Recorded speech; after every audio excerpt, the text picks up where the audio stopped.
अस्सलामुअलैकुम वरहमतुल्लाहि वबरकातुह। नाज़रीन किराम, आप लोग बखैर वाफियत से होंगे। आज मैं आप लोगों को बताऊंगा क्या रमजान में मरने वाला डायरेक्ट जन्नत में जाएगा, क्या रमजान में मरने वाला बिला हिसाबो किताब जन्नत में जाएगा, क्या रमजान में अगर काफिर मर जाए तो वो जन्नत में जाएगा या दोजख में जाएगा। आज की इस वीडियो में मैं इसी मसला को वाज़ेह करूंगा। ये वीडियो आज का बहुत ही अहम होने वाला है। इसमें आप लोगों को बहुत सारी जानकारी मिलेगी, तो आप लोग इस वीडियो के आखिर तक बने रहें और सारी बात ध्यान से सुनने के बाद ही आप लोगों को बात जो है समझ में आएगी। तो पूरा वीडियो जो है देखें, वीडियो को छोड़ करके न जाएं। अगर आप मेरे चैनल में नए हैं तो मेरे चैनल को सब्सक्राइब, लाइक और शेयर और कमेंट कर दीजिए और बेल आइकन को दबा दीजिए ताकि सबसे पहले मेरा वीडियो आप तक पहुंचे। और इसी तरह से मैं आप लोगों की खिदमत करता रहूं, क्योंकि ऐसी ही वीडियो मैं इस चैनल में लेकर आते रहता हूं। तो आइए शुरू करते हैं।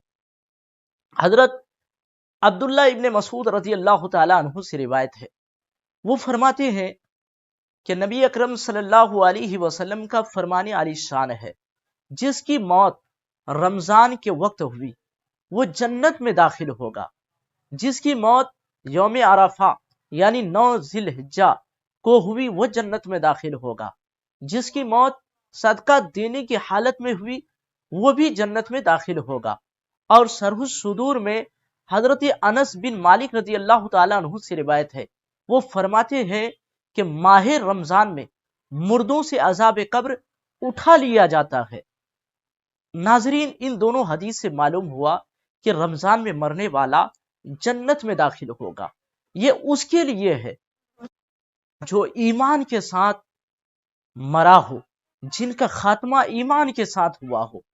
ये ऑफर उसी के लिए है, वरना ईमान के साथ न मरा हो, अगर काफिर मरा हो तो उसके लिए जहन्नम ही जहन्नम है। उसके लिए ये ऑफर नहीं है, इसके लिए रमजान के फायदे नहीं है। काफिर मरेगा तो वो जन्नत में नहीं जाएगा बल्कि जहन्नम में जाएगा। ऐसे ही कुछ लोग दुनिया में मुसलमान नजर आते हैं, लेकिन उनकी जुबान से जो है कुफरिया कलिमात बक गए हों और वो जो है कुफरिया कलिमात बोल दिए हों, ईमान उसके बर्बाद हो गए हों और वो तौबा करने से पहले जो है इस दुनिया से रुखसत हो गए हों, तो वो जन्नत में नहीं जाएगा, उसे इसका फायदा नहीं मिलेगा। और अगर उसने किसी की जो है जमीन को हड़प लिया हो, किसी को गाली दी हो, किसी पर तोहमत लगाई हो या किसी का खून बहाया हो, तो ऐसा शख्स भी अगरचे रमजान में ईमान के साथ मरे तो उसकी भी बख्शाइश नहीं है, उसका भी पकड़ होगा, क्योंकि ये हुकूकुल इबाद में से है। हुजूर ताजदार मदीना सल्लल्लाहु अलैहि वसल्लम का फरमाने आली शान है। वो साहबे किराम से फरमाते हैं, बताओ तुम में से मुफलिस कौन शख्स है।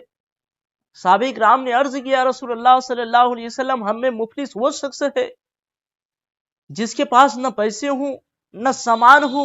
हुजूर सल्लल्लाहु अलैहि वसल्लम ने फरमाया, मेरी उम्मत में दरअसल मुफलिस वो शख्स है जो कयामत के दिन नमाज, रोजा, ज़कात लेकर आया हूं, इस हाल में कि उसने किसी को गाली दी हो, किसी पर तोहमत लगाई हो, किसी को मारा हो, किसी का खून बहाया हो, तो उन्हें राजी करने के लिए उस शख्स की नेकियां उनको दे दी जाएगी, यहां तक कि उस शख्स की नेकियां खत्म हो जाएगी और लोगों का हक उस पर अगर बाकी रहेगा तो उनके गुनाह उस पर लाद दिए जाएंगे, यहां तक कि वो शख्स को जहन्नम में डाल दिया जाएगा, यहां तक कि वो शख्स दोजख में जाएगा।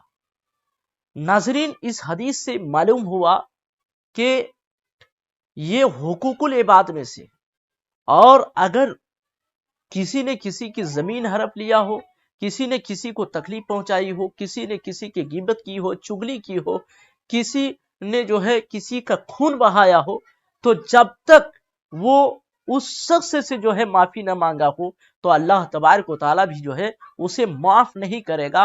अगरचे वो रमजान में मरेगा, अगरचे वो जो है ईमान के साथ मरेगा, तब भी जो है उस शख्स की पकड़ होगी।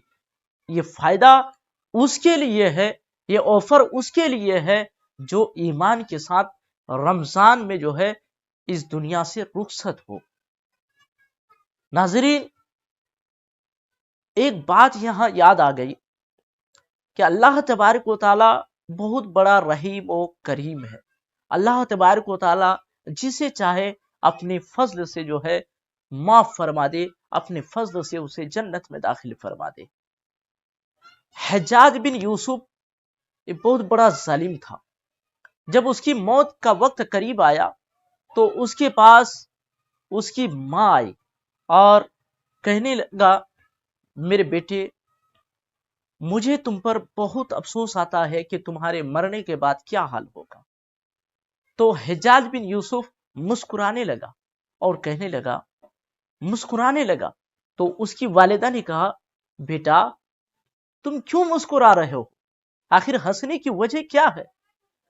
تو حجاج بن یوسف نے کہا، میری ماں، اگر تمہیں یہ اختیار دے دیا جائے کہ مجھے جنت میں ڈالو یا دوزخ میں، تو تم کیا کرو گی؟ تو حجاج بن یوسف کی ماں نے کہا، تب تو میں تجھے جنت میں ڈالوں گی۔ تو حجاج بن یوسف نے کہا، میری ماں، اگر آپ کو اختیار دے دیا جائے تو آپ مجھے جنت میں ڈالیں گی، آپ میری ماں ہے۔ اللہ تبارک و تعالیٰ تو اپنے بندوں سے 70 ماؤں سے بھی زیادہ محبت فرماتا ہے، تو وہ چاہے گا تو میرے گناہوں کو معاف فرما دے گا۔ حجاج بن یوسف نے جو کہا یہ بالکل صحیح ہے، یہ بالکل صحیح ہے کہ اللہ تبارک و تعالیٰ اپنے بندوں پر بہت بڑا مہربان ہے، رحیم و کریم ہے۔ اس کے کہنے کا مطلب یہی ہے، اللہ تعالیٰ چاہے گا تو گناہوں کو معاف فرما دے گا، لیکن اس کے لیے ایمان شرط ہے۔ ایمان کے ساتھ اگر آپ کا خاتمہ نہیں ہوگا تو آپ جنت میں ہرگز نہیں جا سکتے۔ قرآن میں اللہ تبارک و تعالیٰ نے فرما دیا، فی نار جہنم خالدین فیہا، وہ جہنم میں ہمیشہ ہمیشہ رہیں گے۔